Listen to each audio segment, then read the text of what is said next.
Good morning, everybody. How is it going? Aaron here, checking in post-workout, 84 days out from competition. Feeling pretty good. It is Saturday, so this is actually my 6th day in the gym. It's been a while since I've done that, and it was good. I am already at almost 7,000 steps, 6,873, I believe I saw. Yeah, 6,673. And I can actually read that now because I got glasses, so if you notice something different, that's what it is. Found out I couldn't fucking see. I thought I could. That's a big difference. So today was more of an aesthetic day, which I think I can get into that. It was arm day, essentially. So I did biceps, then triceps, then delts. I only did 3 exercises. Pretty much all I felt that I really had to do. It was good. I did 5 working sets of biceps. So that kind of puts me in the 12 to 15 range for my bicep working sets this week. So pretty good. In total, probably close to 20 because I generally do a couple warm-up sets. This morning was no different. I did 1 warm-up set, just incline dumbbell curls with 20 pounds, just 10 reps, just to get the feel for it. And then I moved to a different machine. I actually moved to a machine. I decided to do incline cable curls because I never really have.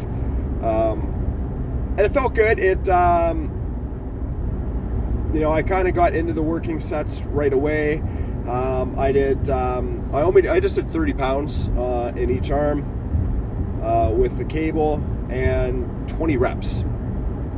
And a big part of that was really trying to figure out how and where to set everything up, because I've never really done them before. So it was all playing around with it. And in the end, I ended up standing for my last set. And I got a much better pump. The problem with that when you're standing as opposed to doing a seated motion, and I'm finding with curls as well as something like flies, you tend to lose some of that mind-muscle connection. So you start thinking about your core and your legs and trying to keep yourself steady, as opposed to just really focusing on the contraction of your bicep or your chest if you're doing flies. So I'm still going to play around with that and try and find the most optimal position. The biggest thing I found is when I was seated, I actually had to have, because I was using the machine that has the arms on it, I had to have them wider, as opposed to kind of like shoulder width, like right behind me. I had to have it wider, and still it was almost more like a hammer curl coming in, and the placement of my shoulders, like everything, just it felt really awkward, because otherwise the cable, like my arm was getting in the way of the cable. Our other cable machine, the cables don't go that low. So to be able to do a seated cable curl with either one of those machines was suboptimal. So then I moved it in a bit more and moved the bench out, tried. It still felt really awkward. So on my final set, on the 5th set, I stood and was able to get the full range of motion, which I was getting seated as well, but it felt better standing. I got a much better stretch is how it felt. And the contraction was just easier because I was able to pull up and not have the cable like bounce off my arm and go around. So it was interesting, and I enjoyed it. It was something different.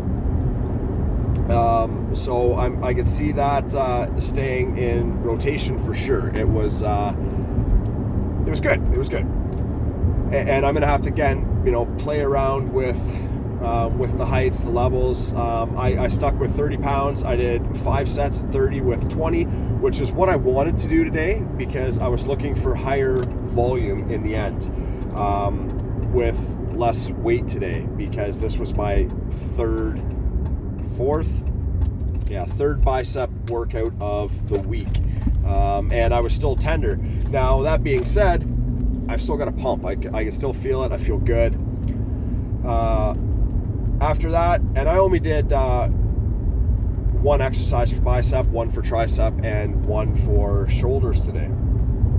So I moved on to tricep push downs, tricep extensions, cable extensions, 140 pounds on the cable machine, and I did 4 sets of 15, very slow eccentric, pausing at the top. My last 2 sets ended up being mile rep match because I was fucking toast. My arms were just like, oh my god, this sucks. This is a lot of work right now, which is what you want. I started feeling the lactic acid buildup, which again is, or maybe not again because I might not have mentioned it, is your ATP waste essentially breaking down, and it has to go somewhere, so that becomes lactic acid, goes into your muscles. So when you get that burn, that's what that is. And the trick is to push past that burn. We're there for the burn. It's when you can't physically move your muscle anymore, that's true failure. A lot of people think failure is when you start feeling that burn. That's when you got to push harder, push through it. So that's what I did. 4 sets of 15. I only wanted to do 3, and I pushed myself for that 4th set. I was like, fuck it, let's go. And then I did lat raises, super ROM. So, trying to keep my arms as straight as I can. For me, I have to have a slight bend on my elbow. Nothing crazy. And the big thing to remember is to truly watch that body English. No swinging. So standing erect and using your shoulders. No fucking hip thrusting to get that up. I did 3 sets of 10, and the second set I got 8 with 2 mile rep match, and then the next set was 6 with 2 and 2 again. So still getting to 10 on all 3 sets. I only did the 3 sets, but I fucking felt it because I just started using the 20s. So I've been using 15s at home, and I've been using with BFR cuffs, and doing, sets of 20 or 30, and then 15s, so a mile rep match sets of all those. This was a little different because I really wanted to increase the weight. I've been doing the same thing with biceps, and I've been noticing a difference. So I figured, well, it's time. It's been a while since I've trained shoulders. A few weeks actually, because it just wasn't in my training block for a priority. So it's just aesthetic work. So I think, I might actually do this every Saturday, is go and just do arms, because I also did about 45 minutes on the treadmill, said and done. The first round was 10, 12 minutes, something like that. I was watching a video, so whenever I stopped that, I want to say it was probably 12 minutes. And then I did my half-hour walk at 11.5 incline without my glasses, because I didn't want to get them dirty or anything like that, because they're already dirty, and they didn't give me a microfiber cloth, and the fucking case they gave me is too small. So I gotta go and try and find that stuff today, as I'm off to work. But you guys don't give a fuck about that. So, like I said, still managed to get 7,000 steps in just about today, and I'm willing to wager that I did, because I didn't, I probably did 200 or 300 steps before I even put my watch on and really started tracking my steps. The goal is 10,000 every day. Tomorrow is going to be a bit more of a challenge when it gets to that, because chances of going to the gym tomorrow are going to be, well, slim to none. I don't really feel that I'm going to. I don't need to. I need that rest day, and I have to teach my final kettlebell class tomorrow. So I got to think about how I'm going to approach that, and still try and get 10,000 steps for the day. If it's half decent, I can at least go for a walk. The problem is the irrigation around my house sucks, around the blocks. So there is just fucking like 6-inch puddles everywhere, and I don't have the boots for it. I've got, winter boots that are more like, for office use kind of deal, and doing what I do, right? Some traveling and having to get out in the snow. They are waterproof, but not for 6 inches of water, that's for damn sure. So yeah, I got to figure out if and how I'm going to do my 10,000 steps tomorrow. I might go to the gym just to hit the treadmill. The problem again is it's a fucking half hour away. So in retrospect, I could just go for a walk around my block or my town. So I can my town is essentially the route that I would take is 5K. I ran for the Terry Fox run, and I've ran a couple 5Ks since then, before realizing that it is actually detrimentally problematic towards muscle loss if you are in a hypertrophic state, which I am. And your muscles don't like running and jogging when you're trying to, build them. And I am in a specialization period right now that focuses on my quads.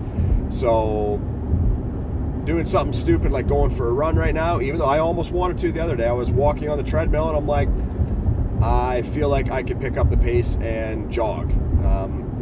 I didn't. Now I am doing another couple 5Ks this year, foam fun run, do that with my family. It was just a blast, so I'll probably sign us up this weekend for it.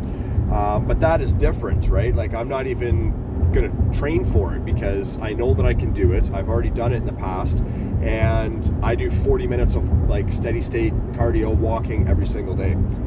So trying to figure out if I'm gonna do that tomorrow is gonna be interesting. The only other thing that I'm gonna start adding in, kind of as a second workout, but more as a stretch, is gonna be DDPY again. So I fell away from DDPY mainly because I was teaching with, I guess we can call it a competitive organization against them, even though they're not. They think they are. They're trying to be, and unfortunately it will probably never happen.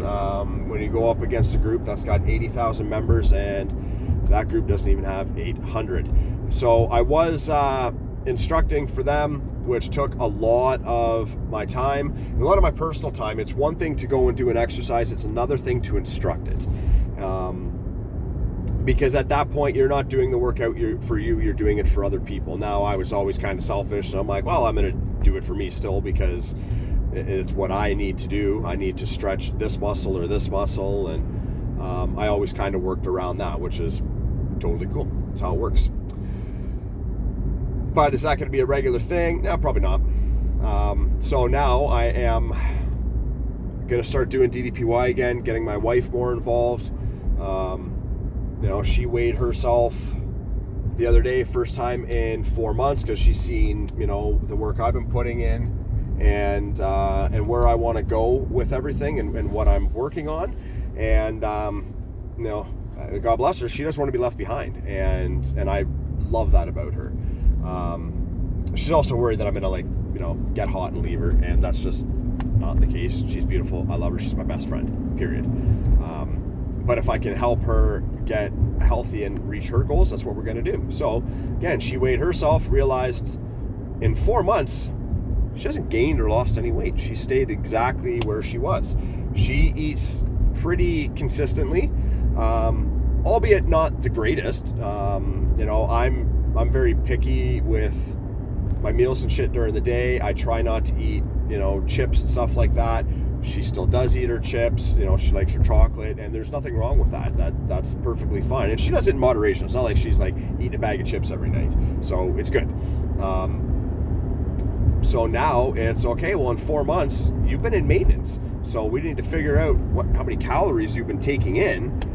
And now we just need to expend more calories than that. If you don't want to stop eating what you're eating, which is difficult for a lot of people. A lot of people don't want to do that. Then the only other option is to exert more energy. And if she has essentially been in maintenance phase with everything she's doing, that means an extra half hour or 40 minutes a day of exercise is going to make all the difference. So I'm going to push for that because I think it's going to be great for her and for me. I need to get back to it.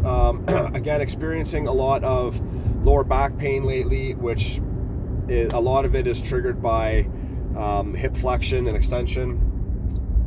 A lot of people don't realize that. Like when you got back pain, usually not your back, it's your hips. And I know that, I'm aware of it, but I'm not doing too much to correct it right now.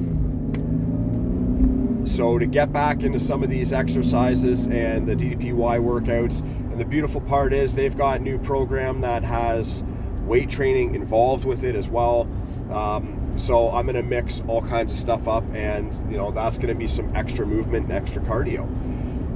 Because so far I'm on track. I am down roughly 4.5 pounds from a week and a half ago. So I got to go back and double check all my numbers, but I know that Monday I was like 212.8, and today I was about 210.8. So pretty exciting. It's working. With that being said, my stomach's rumbling because I just finished a killer workout. It is time to eat. I've got a breakfast sandwich here, which I was eating 2, which ended up being 1,100 fucking calories said and done. Just one of these breakfast sandwiches, and I'm an area manager for A&W Canada. So I stop in the restaurants. I don't eat the burgers. I don't eat the chicken burgers and stuff. I'll make eggs sometimes in the morning. When I'm in a hurry, I grab an English muffin, sausage, and egger, which is fairly high in sodium, which isn't necessarily bad right now because I have to be kind of high in sodium and drink lots of water. It's when I get later on in my phase, in the fat loss phase, that I have to switch to Himalayan rock salts and really control the sodium. With that being said, I don't put salt on shit. Like, I don't use a whole lot, but there's quite a bit in that sandwich. But it also gives me 60 grams of protein. I started my day with 30 grams of protein with my protein shake, and I have steel oats in the morning. And mixed in with the steel oats, I have a quarter cup of protein powder. I say a quarter because I get 4 servings out of the batch that I make, and I put 1 full cup in. So I am essentially having about 6 grams of protein with every little cup of steel oats that I have.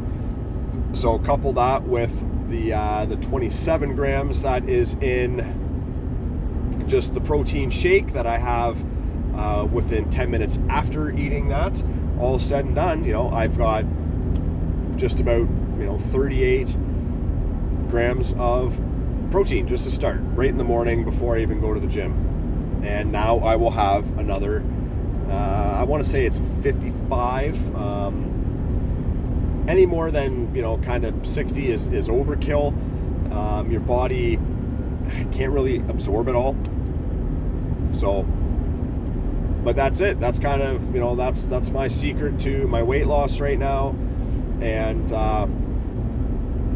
all the work that I've been putting in, which hasn't necessarily been easy, but it's been worth it. And I can't wait to see a year from now where I'm at with all the shit that I am learning. So, it's one thing to be signed up for a program or a contest, a competition, I should say, where I am specifically going for the transformation category. Because I really want to showcase that transformation. And if the cut goes well, then the night before, I will be signing up for Master's Class Men's Classic Physique. So I'm going to start working on a posing routine. I've got my music picked out, and now I just have to do a routine and then work on all my poses. So that way, if I do decide to go with it, here's my music. I got 90 seconds. I do my posing, and away we go. I do my routine, and then we see what happens, and that's it. And then I start training for the next one, which will probably be a year out. That's kind of how I'm going to be going about this. It's not just